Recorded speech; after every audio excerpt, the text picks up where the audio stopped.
Здравствуйте, дорогие друзья! Я приветствую вас на новой лекции канала «Жизнь после жизни есть, я знаю», который посвящен доказательствам жизни после смерти и устройству потустороннего мира, куда каждый из нас попадает по завершении своего земного пути, где и воссоединяется с ранее усопшими родными и любимыми и продолжает бесконечное путешествие по нашей прекрасной и удивительной Вселенной. Дополнительную интересную и полезную информацию за пределами лекций, ответы на вопросы о жизни после смерти, мини-влоги о моей жизни и даже приятное и позитивное общение в чате вы найдете в нашем телеграм-канале. Ссылка на него в описании видео и на экране.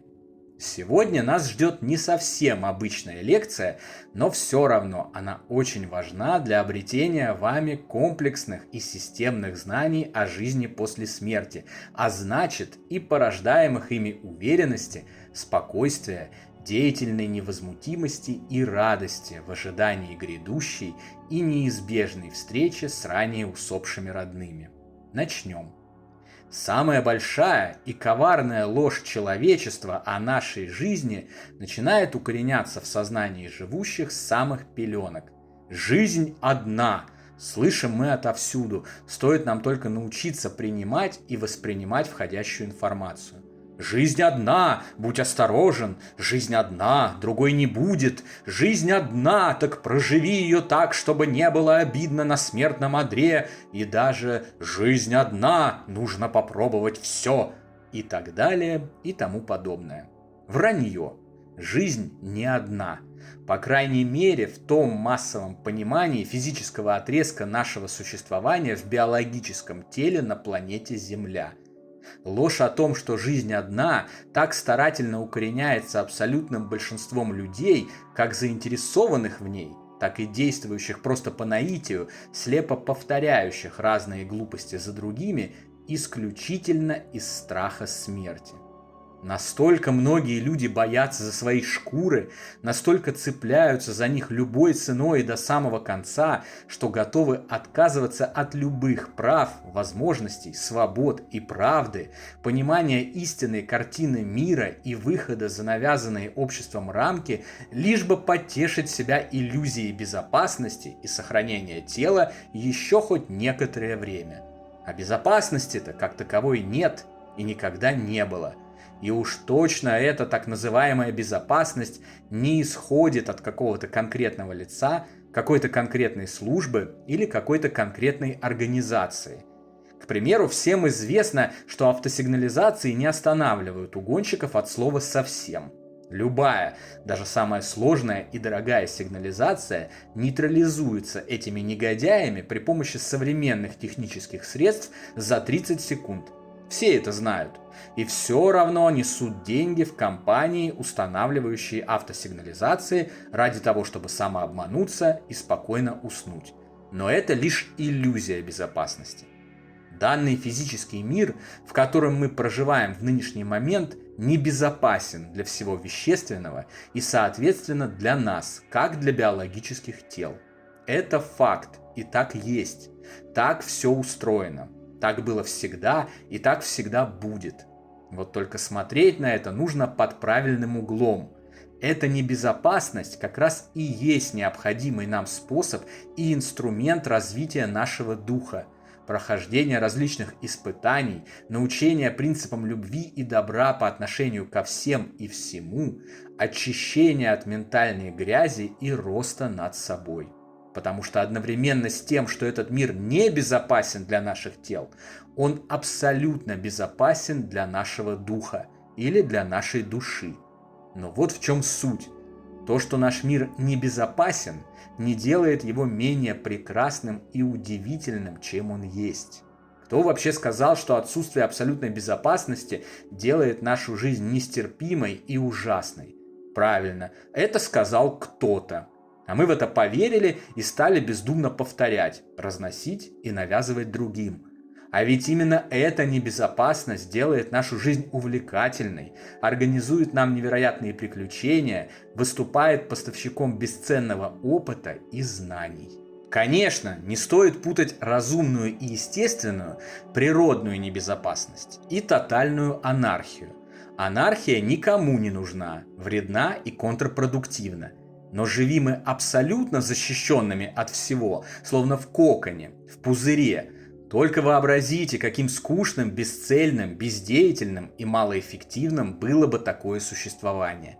А многие как раз и жаждут такого унылого и безмерно скучного физического отрезка средней длиной в 60-80 лет, даже не задумываясь, от каких невероятных перспектив и богатств отказываются, утрачивая разумный сбалансированный подход к безопасности и неимоверно трясясь за свои плотные биоскафандры, словно роботы, повторяя день ото дня «жизнь одна». Вот возьмем, к примеру, нашу медицину. Сколько наплодилось этих платных клиник разных профилей. На каждом углу ведь есть. И на каждом таком углу обращающихся туда пациентов готовы раздеть, обобрать до нитки и в итоге никак не решить их проблем. И вместе с тем бесплатная медицина продолжает существовать и работать. Но до того нам вбили в головы, что бесплатно значит некачественно и рискованно для строго единственной жизни, что мы сами несем деньги в эти платные клиники, уверенные, что жизнь одна, и только в платной клинике нам могут ее сохранить, но, как правило, в итоге получая нулевой результат. Все вокруг забито негативными отзывами о государственных поликлиниках и больницах. Но вот вам личный пример из моей довольно долгой уже жизни. Ни разу, я подчеркиваю, ни разу я и мои близкие не решили своих проблем в платных клиниках. Наоборот, обращения туда приводили к затягиванию процесса лечения, неразберихе, ненужным тратам и разочарованиям. Зато все, и снова я подчеркиваю, все, без исключения случаи спасения наших жизней, происходили через обращение в обычную скорую и осуществлялись в обычных больницах на безвозмездной основе. Это случалось со мной. Дважды в обычной больнице от смерти спасали мою маму, трижды отца, спасали дедушек и бабушек, друзей и знакомых. Даже Даня, благодаря которому мы все здесь и собрались, помогли завершить его очередное воплощение, сняли боль и улучшили его финальные дни в плотном мире именно бесплатные врачи и медсестры.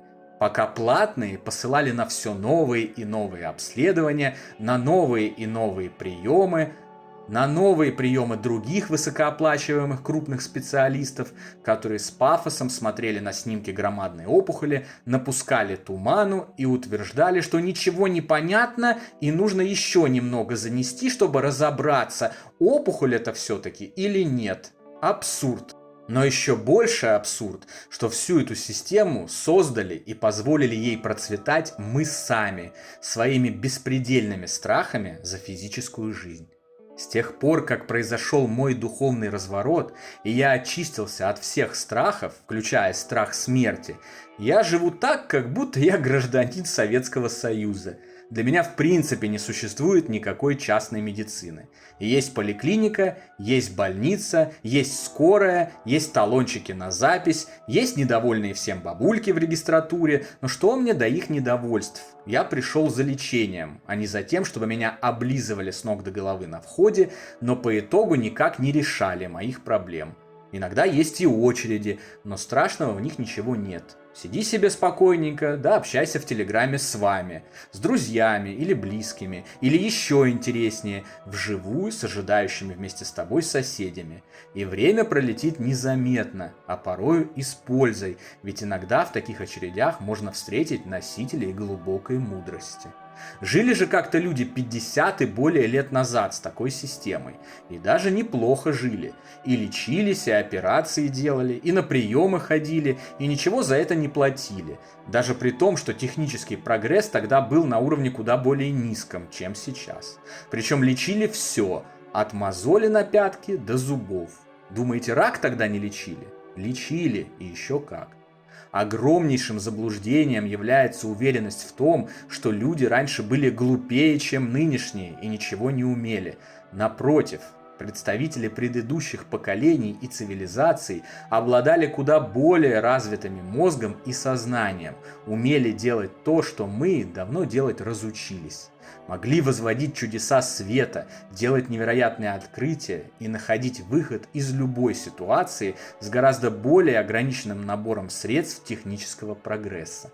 А самое показательное, что средняя продолжительность жизни при этом, например, в том же СССР, была не ниже, чем сейчас, а в отдельные годы даже выше. И это если опираться на официальную статистику, которая ныне, как известно, не блещет достоверностью. Здесь сокрыто зерно истины. Если продолжительность жизни была такая же в эти древние времена, значит никакой платной медицины и не требуется. И она не что иное, как лишь порождение хищного и бездушного капитализма, без которого вполне можно обойтись, подключив к делу разум, позитивное отношение к жизни и стремление к балансу. Поэтому я почти все, за редким разумным исключением, делаю по полису ОМС, покуда наше государство еще пока предоставляет такую возможность.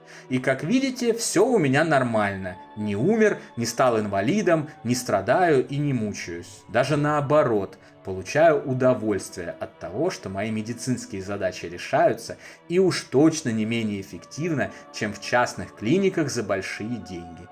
А почему так много расплодилось этих частных организаций, готовых распахнуть свои двери и взять все ваши деньги, зачастую никак не решая ваших проблем? Именно потому, что все трясутся за свои физические жизни, уверены, что жизнь одна и готовы отдать последнее за иллюзию спасения и безопасности. Но ничего этого нет. Все это наведенный нам на глаза морок, которым нагло пользуются различные дельцы и коммерсанты, годами насаждая нам ложь о том, что жизнь одна и ради ее сохранения нужно отдать какому-то дяде собственные последние штаны и последние штаны всех членов своей семьи. Но это вранье. Жизнь не одна. Ничего не заканчивается со смертью биологического тела. Страшиться нечего. А значит, разумный подход к функционированию тела, к его здоровью, к решению его проблем, сбоев и болезней – это важнейшая составляющая общего баланса существования духа в любых мирах и любых измерениях. Обратите внимание, никто не говорит, что раз жизнь не одна, то нужно на все забить, вообще никуда не ходить, не заниматься своими проблемами, не стремиться к большему и лучшему, к росту, развитию и прогрессу, а бездеятельно и лениво восседать на диване в течение тех же усредненных 60-80 лет, не лечиться и относиться ко всему безалаберно. Нет, это другая крайность. Раз за разом я повторяю о критической необходимости избегания крайностей и выбора средней позиции, важности трезвого, разумного подхода, сохранения баланса и стремления к развитию в чем бы то ни было. Подытожим. Жизнь совершенно точно не одна.